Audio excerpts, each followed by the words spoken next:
So one of them, and by the way, most of these people, this is another reason why it's an interesting.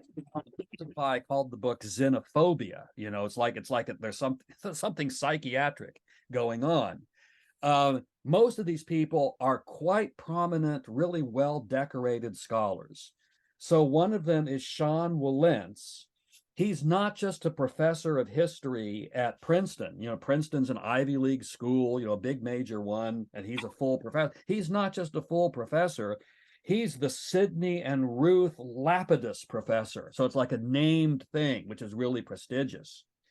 This is what he said when Zinn died. The Los Angeles Times wanted to do an article about him, and so they asked some prominent historians to comment. And so this is what Wilentz said, quote, Zinn had a very simplified view that everyone who was president was always a stinker and every left-winger was always great. That can't be true. Abraham Lincoln freed the slaves. You wouldn't know that from Howard Zinn. So think about what he's claiming there. As I mentioned before, Zinn is much more critical of sort of the standard American heroes than most history textbooks are. So he's saying, yeah, even Abraham Lincoln who freed the slaves, that's something good. So Zinn's not going to tell you that. So I want to make sure you get this. This is the exact quote. I won't read the whole thing. Abraham Lincoln freed the slaves. You wouldn't know that from Howard Zinn. What did I do? I opened up A People's History and I went to the chapter on the Civil War. On the very first page, which is page 171, I found the following statement, quote, it was Abraham Lincoln who freed the slaves. I think you'll agree with me. I'll bet you I said freshman in college. I'll bet you guys in your class, if you wrote a paper where you tried to refute someone by saying he wouldn't even admit X, and then you open up and you find he says X right where you'd expect it. I mean, that's pretty bad scholarship. So that's an example. So here's another one. I mentioned, this is the other one I'll mention, and then I'll stop and give you guys a chance to talk and ask questions. So since Zinn was on the left politically, a good way to smear someone on the left is to accuse them of being like soft on the Soviet Union back in the Cold War days, because Zinn was writing in 1980, which was during the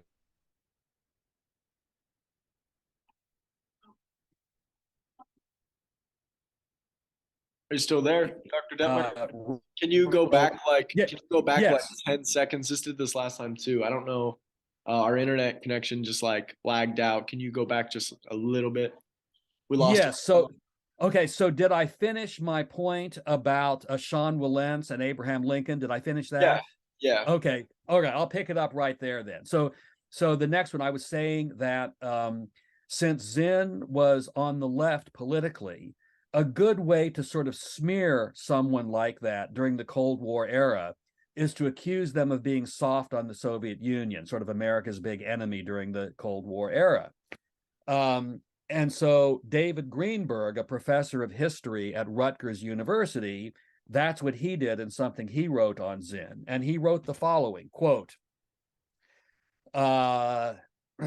Zinn relentlessly criticized American policy and seems to have stayed silent about the Soviet Union.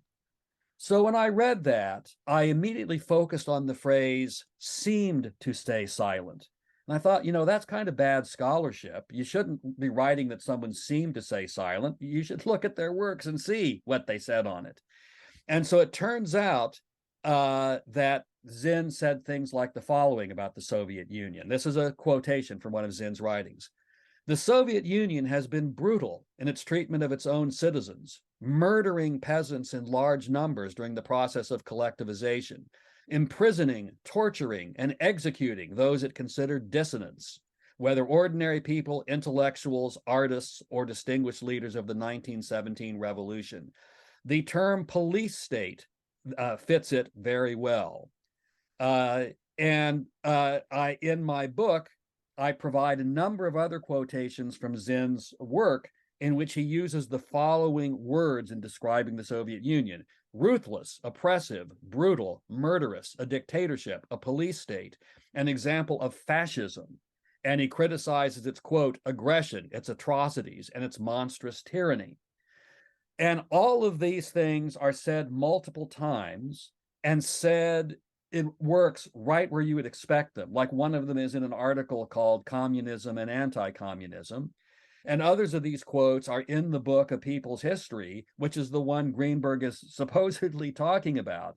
So again, this would be bad for a college freshman. It would be bad for a high school student. I mean, think about if in one of your papers you said, oh, here's this guy who says nothing bad about the Soviet Union. And then in 10 seconds, I can find a whole bunch of statements where he calls the Soviet Union murders. So these are tenured professors at major universities who commit these scholarly atrocities. And so I think, this just shows how high the stakes are in these battles over history, that, they're able to get away with this sort of stuff.